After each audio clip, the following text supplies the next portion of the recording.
Halo, Assalamualaikum teman-teman semua. Bagaimana kabar Anda hari ini? Semoga Anda selalu sehat, banyak rezeki, dan selalu dalam lindungan Tuhan Yang Maha Esa. Amin. Berjumpa lagi dalam channel Creepy Greeting, channel yang berisi tentang cerita horor, mistis, dan seram. Dan pada kesempatan kali ini, saya akan melanjutkan cerita dari episode sebelumnya yang berjudul Pendem. Dan episode kali ini adalah final episode atau episode terakhir dalam cerita kali ini. Dan tak bosan-bosannya saya mengingatkan bahwa cerita ini saya dapatkan dari Twitter yang bernama Restu Wira Atmaja. Bagi teman-teman yang ingin membaca ceritanya, saya sertakan linknya ada di kolom deskripsi. Dan jangan lupa untuk follow juga akun Twitternya untuk apresiasi kepada sang penulis cerita ini. Dan mari kita mulai ceritanya. Langit menunjukkan pesona redupnya. Di depan rumah, Wak Salim melakukan pembelaan terhadap dirinya yang sering menjadi pusat obrolan oleh Ibu Nani. Agung dan Wastari hanya menyimak serta mendengarkan perkataan yang dilontarkan dari dua sisi yang berbeda. Wak Salim mengatakan bahwa pelaku dari orang yang melakukan teror hingga merasuki tubuh Didi dengan sosok gaib adalah Ibu Nani. Sedangkan Ibu Nani mengatakan sebaliknya, justru orang yang sudah membuat Didi menderita adalah Wak Salim. Kini, Agung dan Wastari hanya bisa merasakan sensasi perbedaannya. Mereka berdua benar-benar merasakan dua sisi yang berbeda dan pandangan yang berseberangan terkait tanggapan dari Wak Salim dan juga Ibu Nani terkait pelaku yang telah membuat Didi menjadi anak yang tidak normal lagi. Dengarkan, Gung. Kematian dari kedua orang tua Wastari berlangsung ketika kalian berdua menikah. Itu tidak lama waktunya, jelas Wak Salim. Wastari hanya menunduk lesu. Tatkala nama kedua orang tuanya disebut, ia tidak memberanikan diri untuk menegakkan kepalanya. Seperti ada beban yang menumpuk pada bagian leher kepalanya hingga tidak memberanikan diri untuk mengangkat wajahnya serta menatap pandangan Agung. Ibumu itu memiliki ingon. Kau memangnya tidak tahu? Tanya Wak Salim kepada Agung. Ibuku bukan seperti itu, Wak.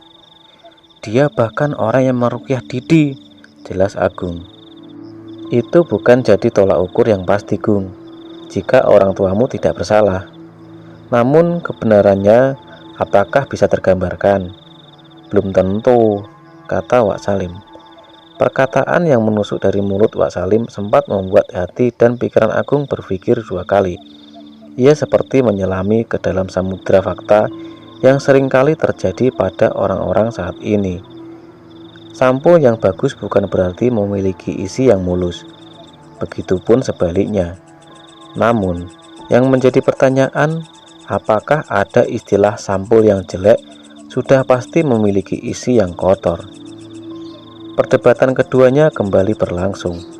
Wastari yang sudah tidak tahan dengan pembelaan dari masing-masing orang terdekatnya. Ia lebih dulu memasuki mobil dan menutup kedua telinganya dengan menggunakan bantal. Sesaat di mana dirinya sedang dalam keadaan hening dan tidak lagi mendengar segala ocehan dari Wak Salim dan juga suaminya. Tiba-tiba, dia mendengar sesuatu dari belakang. Selamat ke anakmu, ganyir karo lowop, bakal ngincer keluargamu. Yang artinya, selamatkanlah anakmu. Ganyir mayit bersama dengan lowo ireng akan mengincar keluargamu. Wastari langsung membuka kedua matanya. Ia segera melihat luaran mobil. Di luaran, terdapat seorang nenek tua yang sedang membelakangi tubuhnya. Lalu, kedua tangannya ditampakkan sembari memegangi sesuatu yang berwarna merah, yang tampak sedang bergerak-gerak. Jantung, ucap Wastari lirih. Tidak berselang lama, nenek tua itu memakan jantung tersebut dengan lahapnya. Ternyata, istilah kata yang dimakan oleh nenek tersebut adalah jantung dari manusia. Bisa dibilang Tiap kata yang dimakan oleh sosok yang menyerupai adalah tiap korban yang nantinya akan dijadikan tumbal. Wastari berteriak kencang karena ketakutan. Agung dan Wak Salim segera menuju mobil dan menanyakan kepada Wastari terkait apa yang baru saja terjadi kepadanya. "Kamu kenapa, Dik?" tanya Agung. Wastari masih terus berteriak. Ia bahkan tidak menginginkan jika Didi menjadi korban tumbal dari pesugihan yang entah sampai sekarang belum diketahui siapa pelakunya. "Wak, Wastari kenapa?" tanya Agung. Wak Salim hanya terdiam. Ia terus menutupi matanya dengan menggunakan bantal, sembari menunjukkan jari telunjuknya ke arah depan. "Si Ganyir ono nang kene," yang artinya si Ganyir ada di sini. "Sosok Ganyir mayit?" tanya Agung. "Itu kiriman ibumu." Wak Salim menatap Agung. Tatapannya benar-benar menandakan keseriusan dalam diri Wak Salim untuk membantunya. "Bawa aku ke rumahmu, kita selamatkan Didi," kata Wak Salim. Jika memang apa yang dikatakan oleh Wak Salim itu benar, berarti orang di balik pembunuhan atas kedua orang tua Wastari adalah orang yang sama, yaitu Ibu Nani. Namun, apa motifnya? Apakah karena ketidaksetujuan antara kedua belah pihak, atau memang ada sesuatu yang sedang diincar olehnya? Setelah diputuskan, Wak Salim pun akhirnya diperbolehkan untuk menuju ke rumah Ibu Nani dan di tempat di mana Didi berada. Mereka berangkat di saat kondisi Wastari benar-benar dalam keadaan membaik. Di saat mobil melewati rumah-rumah warga, Wak Salim sengaja membuka kaca jendela mobil.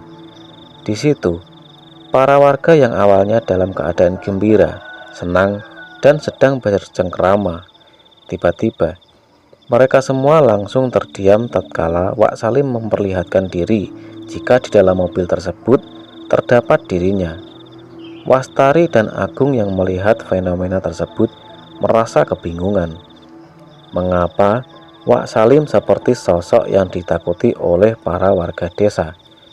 Semua warga di desa ini pada umumnya memiliki ketakutan yang sama, Gung, ucap Wak Salim kepada Agung.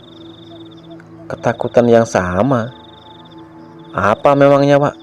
tanya Agung.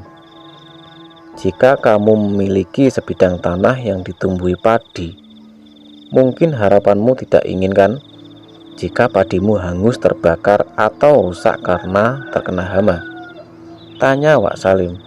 Agung hanya mengangguk. Kini ia mengerti apa yang dimaksud oleh Wak Salim terkait istilah yang baru saja dikatakan. "Tapi aku belum menemukan orang yang dimaksud oleh Wak Salim." Wak Salim kembali terdiam. Suasana menjadi hening. Yang mereka dengar kali ini adalah suara bising dari kendaraan yang padat di jalanan pantai utara. Semestinya yang baru saja dikatakan oleh Wak Salim adalah sebuah kunci untuk menemukan siapa pelaku sebenarnya. Setelah hampir 5 jam perjalanan, mobil memasuki tempat di mana rumah Ibu Nani berada. Ini mungkin pertama kalinya bagi Wak Salim memasuki sebuah tempat yang tampak sejuk. Akan tetapi, tatapan Wak Salim hanya tertuju kepada luaran. Ia seperti sedang mengingat sesuatu yang menjadi masa kelam baginya sendiri.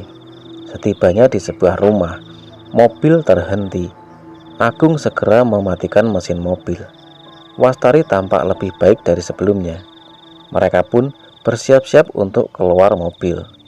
Akan tetapi, segerombolan orang segera menyerbu mobil Agung dan memintanya untuk segera dibuka. Pak, buka, Pak." "Ada apa ini?" tanya Agung sembari membuka kaca jendela mobil. Agung, Wastari, dan juga Wak Salim tampak kebingungan dengan kehadiran segerombolan orang-orang yang tiba-tiba saja memintanya untuk segera keluar dari mobil. Mereka pun akhirnya turun dari mobil. Wastari merasakan firasat yang tidak enak dengan pandangan dari orang-orang sekitaran rumah yang menampakkan wajah penuh dengan ketakutan. "Apakah anak Bapak yang bernama Didi?" kata orang itu. "Benar, dia anak saya." "Ada apa emangnya?" jawab Agung. "Begini Pak, kita ngobrolnya di rumah saya saja," jelas salah seorang warga. "Apa maksudmu?" "Anak saya di rumah bersama ibu saya." "Apa yang terjadi pada mereka berdua?" tanya Agung dengan nada penuh amarah. Orang itu menghela nafas panjang. Ia sama sekali tidak membayangkan apa yang nantinya akan dirasakan oleh Agung tatkala mendengar pemberitaan yang menyakitkan ini. "Anakmu ditemukan tidak sadarkan diri di perkebunan milik ibumu. Dia sepertinya dikubur oleh seseorang, namun hanya bagian kepalanya saja yang tidak tenggelam dalam tanah." "Hah? Didi dikubur? Oleh siapa?" tanya Agung. Wak Salim segera menepuk pundak Agung. Tampaknya akan lebih baik jika pembahasan ini dilakukan di sebuah ruangan khusus agar nantinya bisa memberikan sebuah solusi yang baik bagi semuanya. Sementara itu, saat Agung dan Wastari menuju ke rumah, Wak Salim hanya tertuju pada rumah dari Ibu Nani.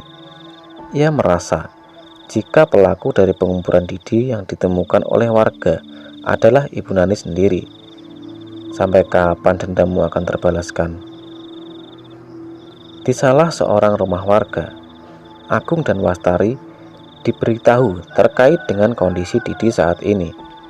Mereka tidak menyangka jika Didi ditemukan dalam keadaan pingsan di perkebunan milik orang tuanya.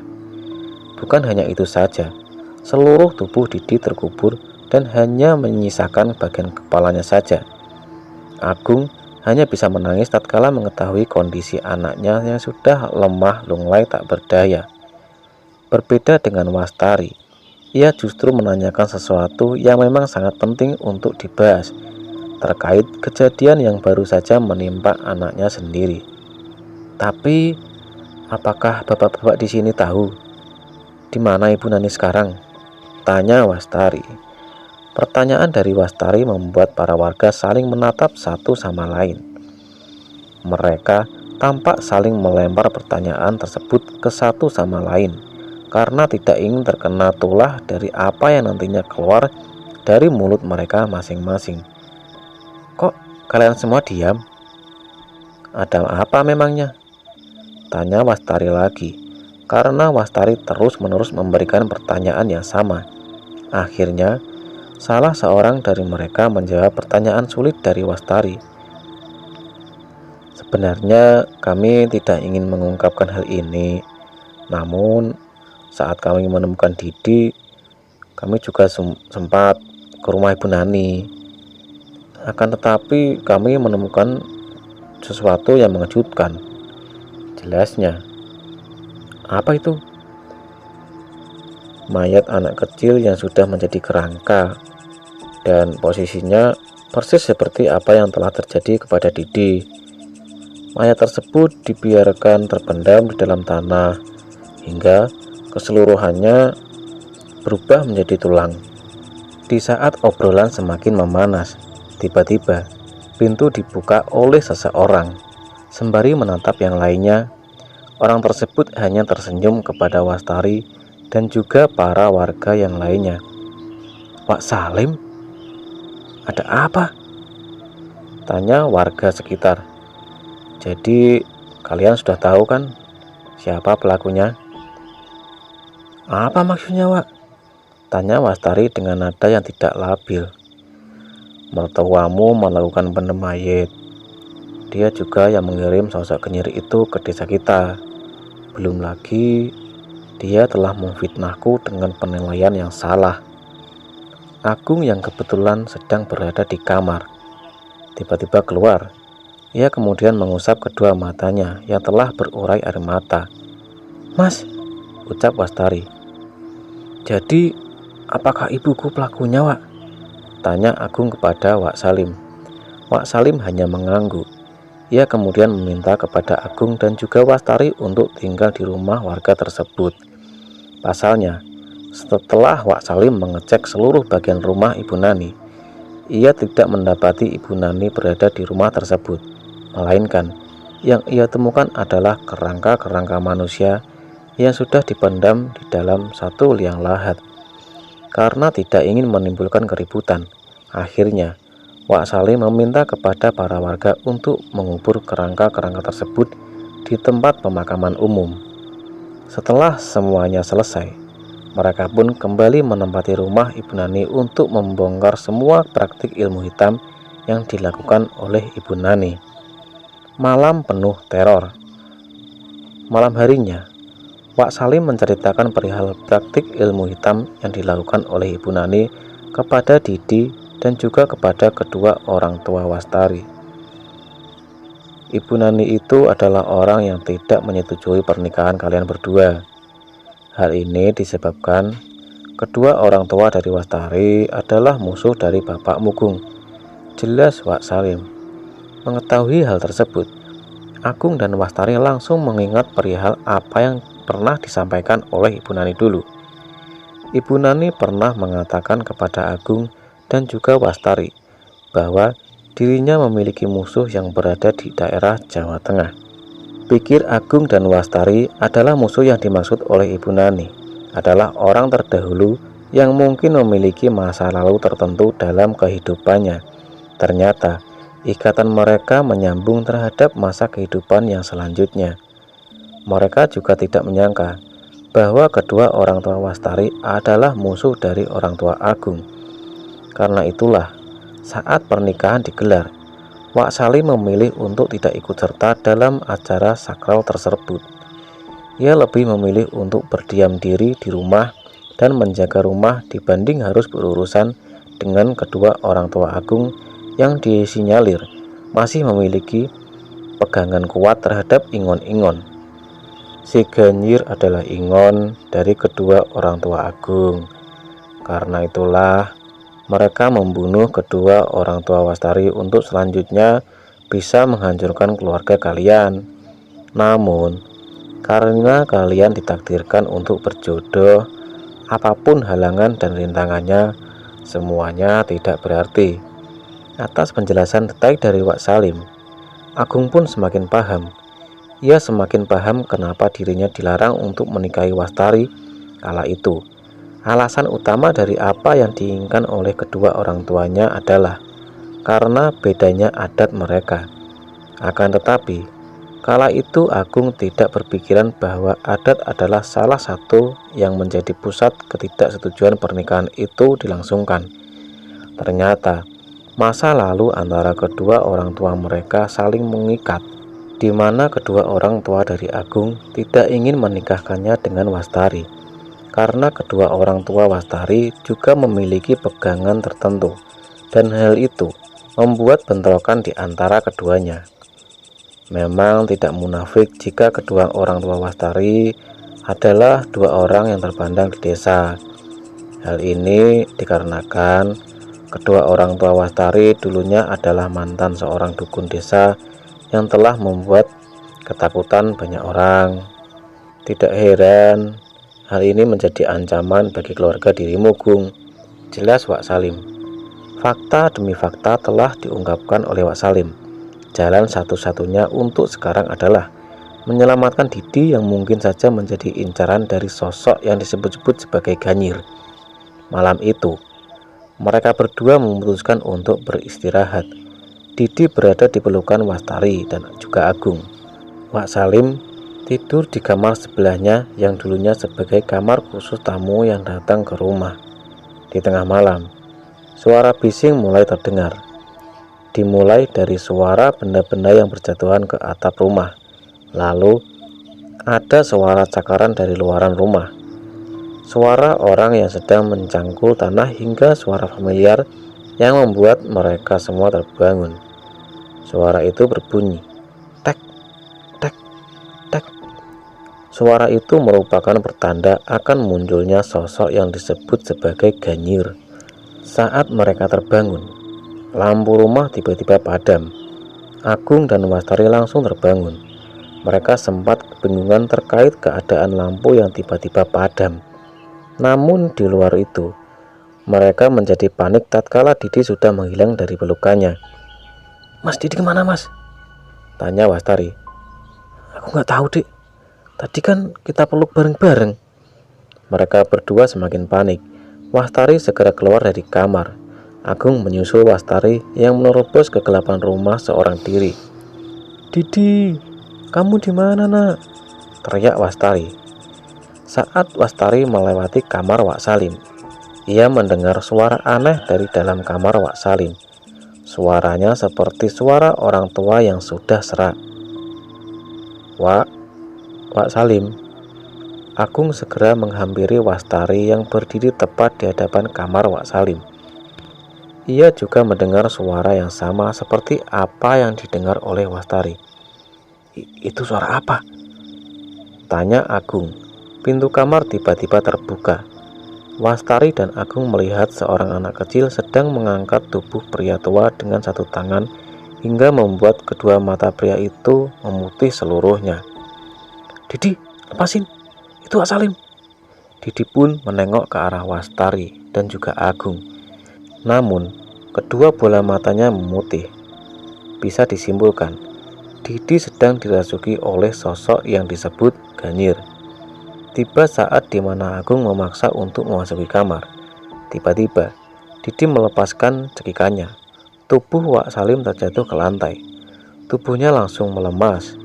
Kedua tangannya hanya memegangi leher yang sudah digenggam kuat selama beberapa menit terakhir. Sementara Didi, ia langsung jatuh pingsan. Lampu kembali menyala seperti semula. Sosok yang merasuki tubuh Didi keluar dengan sendirinya. Malam itu, Wastari dan Agung segera merawat Didi dan juga Wak Salim. Mereka berdua benar-benar kecolongan tatkala sosok Ganyir itu merasuki kembali tubuh Didi dan hampir membunuh Wak Salim. Jika telat, mungkin saja Wak Salim akan meninggal dunia karenanya. Tubuh Wak Salim yang sudah tua, mana mungkin bisa menahan cekikan hingga selama itu. Namun, yang menjadi hal yang tidak terduga adalah tatkala Didi mengangkat tubuh Wak Salim dengan satu tangan lalu tersenyum ke arah Wastari dan juga Agung. Keduanya benar-benar merasakan kengerian tatkala sosok yang merasuki Didi benar-benar mengetahui apa yang akan diperbuatnya saat itu. Pagi harinya, Didi dan Wak Salim masih beristirahat di rumah. Kini Agung mencari salah seorang kiai atau semacamnya untuk bisa menuntaskan masalah ini. Ia tidak mau jika keluarganya terus-menerus mendapatkan teror yang sama, bahkan lebih membahayakan.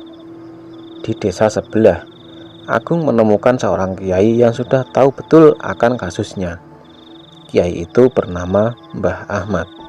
Menurut Mbah Ahmad, kasus Didi bukanlah kasus yang pertama. Sebelumnya, desanya juga mendapati kasus yang sama. Hanya saja, pelakunya belum ditemukan. Dan saat dimana Agung menceritakan hal tersebut kepada Mbah Ahmad kemudian menyimpulkan bahwa kasus yang sudah terjadi sejak dulu adalah kasus yang sama. Itu berarti pelakunya dari kengerian di masa lalu saat banyak anak-anak kecil yang ditemukan meninggal dunia dalam keadaan terpendam di dalam tanah adalah oleh sebab ulah dari Ibu Nani. Untuk memecahkan kasus ini, Mbah Ahmad pun menyuruh kepada Agung untuk menemukan sebuah gundukan tanah yang berada di dekat rumahnya. Ia kemudian meminta kepada Agung untuk menggali gundukan tanah tersebut untuk nantinya dikumpulkan tulang belulang yang ia maksud. Mbah Ahmad tidak menceritakan secara detail terkait bangunan bahkan siapa pemilik dari tulang belulang tersebut. Ia hanya menyebutkan bahwa dengan cara melakukan hal ini, sosok yang disebut sebagai si Ganyir akan menghilang. Begitu juga dengan lainnya. Namun, keseriusan hati Agung mulai memuncak tatkala dirinya ingin menanyakan perihal keadaan ibunya yang sudah beberapa hari ini menghilang. Mbah Ahmad hanya terdiam. Ia bahkan tidak ingin membalas hal itu karena takut menyinggung perasaan Agung. Agung yang sudah mengetahui resiko dan apa yang nantinya akan terjadi merasa sudah siap kalau pernyataan Mbah Ahmad membuatnya kecewa, menderita, bahkan merasakan sakit yang tiada tara. Menurutnya, kejujuran yang seharusnya dijunjung tinggi harus bisa dirasakan karena itu benar-benar membuatnya bahagia. Jadi, di mana ibuku, Mbah? Ibumu sudah bertukar jiwa dengan Ganyir. Dia berniat untuk mengincar anakmu, Didi. Namun, beruntung kau juga dibantu oleh Salim. Dia orang yang tepat. Agung hanya termenung saat mendengar jawaban yang menyakitkan itu baginya. Kesalahan yang terjadi pada masa lalu adalah sebuah pelajaran yang besar untuk nantinya kembali dipelajari di masa yang sekarang atau akan datang. Setelah semua apa yang dikatakan oleh Mbah Ahmad telah selesai, Agung pun segera mencari petunjuk yang diinginkan oleh Mbah Ahmad kepadanya. Ia kemudian mencari gundukan tanah di dekat rumahnya, dan ternyata dia menemukan sebuah gundukan tanah yang sudah lama. Agung segera menggali gundukan tanah itu sampai dirinya menemukan tulang belulang.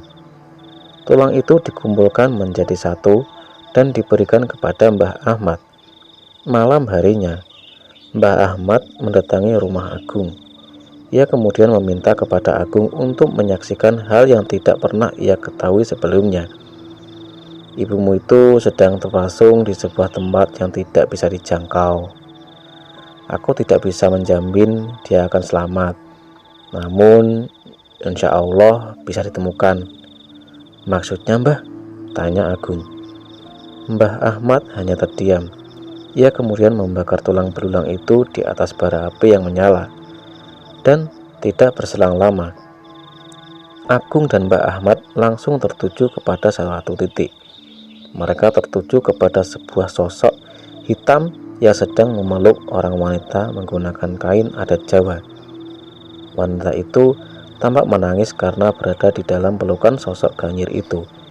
Agung hanya terdiam tatkala mengetahui jika si wanita tersebut adalah tumbal dari si Ganyir.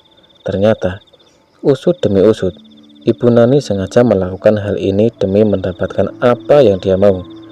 Dia juga berkeinginan ada penukaran jiwa antara dirinya dengan orang lain. Karena itulah, Ibu Nani sengaja menyuruh Agung dan Wastari untuk menuju ke rumah Wak Salim. Hal ini dikarenakan agar Ibu Nani bisa menggantikan tubuhnya secara utuh dan menjadikan tubuh yang lain sebagai tebusan dari itu sendiri. Setelah semuanya usai, mereka pun kembali ke rumah masing-masing. Namun, pagi harinya, rumah mereka kembali digedor-gedor oleh warga. Agung dan Wastari pun keluar dari rumah dan berusaha menemui mereka semua. Tatkala di mana mereka semua keluar dari rumah, mereka mendengar kabar yang mengerikan. Pak, ada Ibu Nani. Di mana? Dia ditemukan di sebuah makam. Seluruh tubuhnya terpendam kecuali bagian kepalanya saja. Mendengar hal tersebut, Agung dan Wastari segera ke TKP. Saat mereka tiba di sana, mereka melihat kondisi Ibu Nani yang sudah mengagetkan. Saat tubuh Ibu Nani diangkat, mereka sudah merasakan hal yang berbeda. Tubuh Ibu Nani benar-benar memiliki bau yang sangat busuk. Selain itu, bagian tangan dan kakinya tidak bisa digerakkan. Atas kejadian tersebut, Didi dan Wak Salim menjadi sembuh. Ternyata, pelaku dari semua apa yang sudah terjadi adalah Ibu Nani. Ibu Nani berkeinginan untuk menumbalkan Didi, namun tidak bisa. Ia pun akhirnya diketahui meninggal tatkala Didi dan juga Wak Salim menjadi sembuh seperti sedia kala. Dan demikianlah akhir dari cerita ini. Sebuah kisah santet yang penuh dengan teka-teki untuk menemukan sosok pelaku dari santet itu sendiri. Ikuti terus channel Creepy Keriting agar Anda tak ketinggalan cerita horor, mistis, dan seram lainnya. Saya, Bang Yon, pamit undur diri. Sampai bertemu di cerita horor yang lainnya. Assalamualaikum warahmatullahi wabarakatuh.